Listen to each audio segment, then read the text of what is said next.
బెండకాయ పులుసు చూడండి. ముక్కలు ఇలా కట్ చేసుకోవాలి. ముందు వీటిని ఫ్రెష్గా మార్కెట్ నుంచి తెచ్చి కడిగి ముక్కలను కట్ చేసి పక్కన పెట్టేయాలి. అలాగే పెట్టేయాలి. ఆయిల్ ఫ్రైకి అయితే ఎక్కువ పట్టుద్ది కదా, డీప్ ఫ్రైకి. ఇది పులుసు కూరే బాగుంటుంది. బెండకాయ ఆయిల్ తక్కువ వేసుకోవాలి. ఆయిల్ వేడైంది ఫ్రెండ్స్. మసాలాలు అవైతే నేను ఎక్కువ ఏమేం ఫ్రెండ్స్. ఆవాలు అవి కూడా ఎక్కువ కాదు, కొంచెం.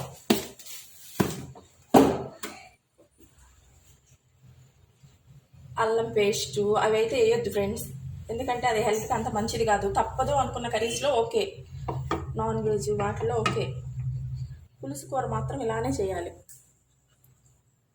స్మెల్ కోసం మాత్రం ఫ్రెండ్స్ ఎల్లుల్లిపాయ వేస్తాను. ఏ కర్రీలో అయినా వేసేది అంతే. నేను పచ్చిమిరపకాయ ఇది కూడా ఏం ఫ్రెండ్స్, ఎందుకంటే చాలా మందికి పచ్చిమిరపకాయ అన్నది అసలు పడదు. మనం తినే ఫుడ్ వల్ల రావట్లా ఫ్రెండ్స్ ప్రాబ్లమ్స్, మనం చేసుకునే వంట వల్ల కూడా వస్తుంది.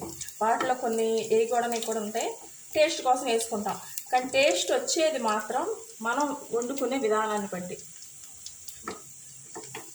ఇది లైట్గా ఫ్రై అయితే చాలు ఫ్రెండ్స్, ఎందుకంటే ఇప్పుడు ఉల్లిపాయ, పులుసు కూర కావాల్సింది మాత్రం ఉల్లిపాయ. కరివేపాకు లేదు ఫ్రెండ్స్, ఉంటే కరివేపాకు వేసుకోండి, చాలా బాగుంటుంది.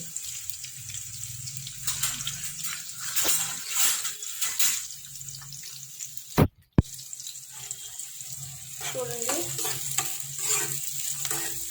బెండకాయ ఫ్రై అలా ఎక్కువ ఇష్టపడతా ఉంటారు కదా ఫ్రెండ్స్. దానికి దీనికి డిఫరెంట్ ఏంటంటే దానికి చాలా ఆయిల్ పట్టుద్ది, దీనికి నార్మల్ కొంచెం. హెల్త్కి కూడా చాలా మంచిది. నాకైతే పులుసు కూర చాలా ఇష్టం ఫ్రెండ్స్.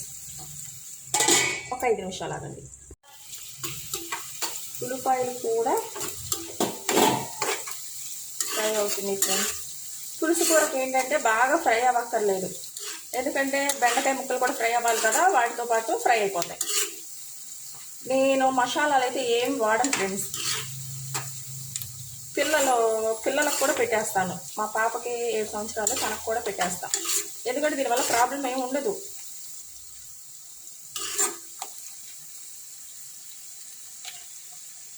బాగా గోల్డ్ కలర్లోకి అయితే వద్దు ఫ్రెండ్స్, ఎందుకంటే మళ్ళీ బెండకాయలు ఫ్రై అవ్వాలి కదా.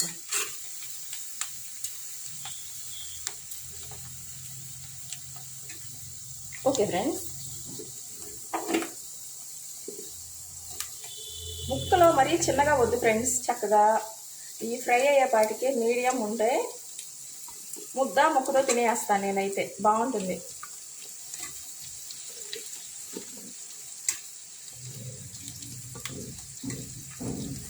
చూడండి బెండకాయలు ఎంత ఫ్రెష్గా ఉన్నాయో చూడండి.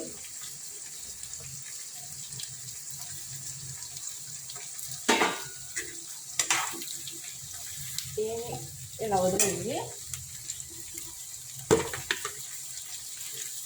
రుచికి తగ్గంత ఇది వేసుకుందాం,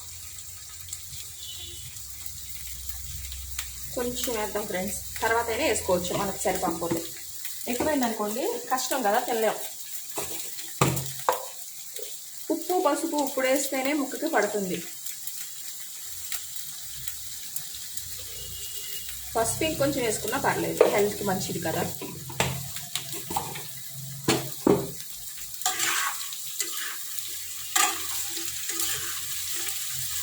దీంట్లో ఒక కాంబినేషన్ ఉంది ఫ్రెండ్స్, చెప్పనా? బెండకాయ పులుసు ముద్దపప్పు. కొన్ని సాట్ల పప్పు అంటారు, ఉత్తపప్పు అంటారు, మేమేమో ముద్దపప్పు అంటాం.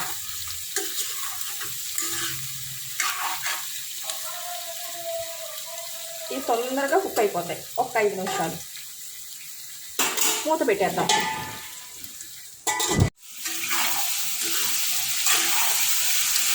ఇలా ఒకసారి ఇలా అనాలి, లేదంటే మొత్తం మాడిపోతుంది, టేస్ట్ ఉండదు. ఆయిల్ మాత్రం ఎక్కువ వేయొద్దండి, లైట్గా వేయండి. చాలా సింపుల్గా చేసే బెండకాయ పులుసు.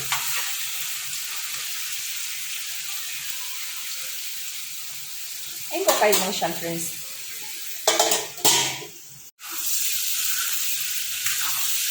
చూసారా ఇందాక మనం వేసినప్పుడు ఉల్లిపాయ ఎంత చక్కగా ఫ్రై అయిపోయిందో. బెండకాయ ఎక్కువసేపు అవసరం లేదు ఫ్రెండ్స్, ఎందుకంటే మళ్ళీ పులుసులో ఉడికితేనే బాగుంటుంది ముక్క. ఇదిగోండి ఇలా వస్తే ఓకే.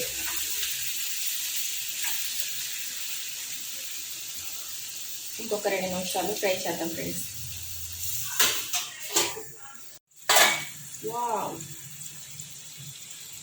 కారం ఫ్రెండ్స్ మీకు తగ్గంత వేసుకోండి.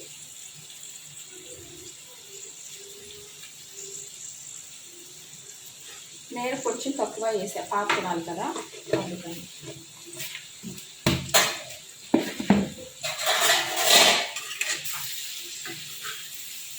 ముక్కలుగానే ఉండాలి ఫ్రెండ్స్ ఇలా, లేదంటే కర్రీ బాగుంటుంది.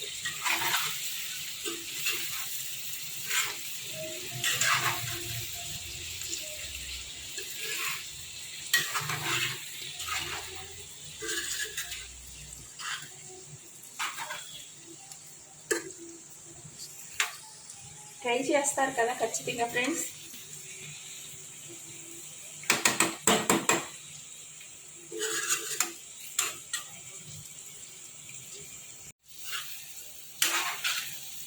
చాలా తొందరగా అయిపోతుంది ఫ్రెండ్స్. నేను 1/2 kg తీసుకున్నాను.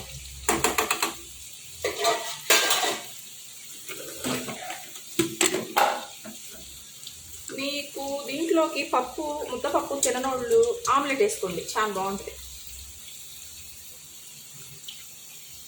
ఎక్కువ వేయొద్దు ఫ్రెండ్స్, చింతపండు కొంచెం, పులుపు ఉండకూడదు కర్రీ.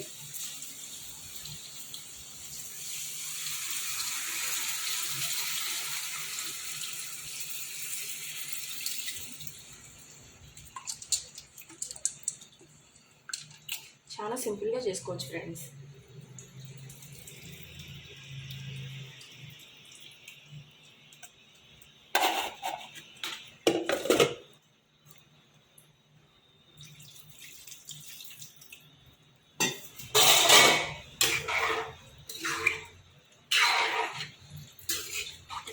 పులుపు ఎక్కువ వద్దు, మసాలాలు వద్దు, ఏమొద్దు, చక్కగా సింపుల్గా చేసుకోండి. ట్రై చేయండి, మీకు నచ్చుతుంది ఖచ్చితంగా. చూసారా ఎలా ఎంత చక్కగా రెడీ అయిపోయిందో. సింపుల్గా 2 ఉల్లిపాయలు, 1/2 kg బెండకాయకి ఏం అవసరం లేదు ఫ్రెండ్స్, మసాలాలు ఏమొద్దు. ఇలా ఒక్కసారి ట్రై చేయండి ప్లీజ్. ఇంకా అయిపోయింది కర్రీ. అంటే పులుసు దగ్గరికి వద్దు ఫ్రెండ్స్, చక్కగా అన్నంలో కలుపుకునేలాగా ఉంచుకున్నాం. కొంచెం షుగర్ వేద్దాం, ఎక్కువ వద్దు, లైట్గా.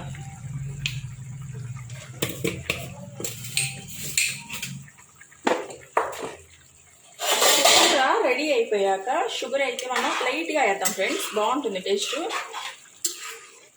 దింపేద్దాం, దింపేసేద్దాం అయిపోయింది అనుకున్నప్పుడు మాత్రం కొంచెం షుగర్ వేద్దాం, బాగుంటుంది.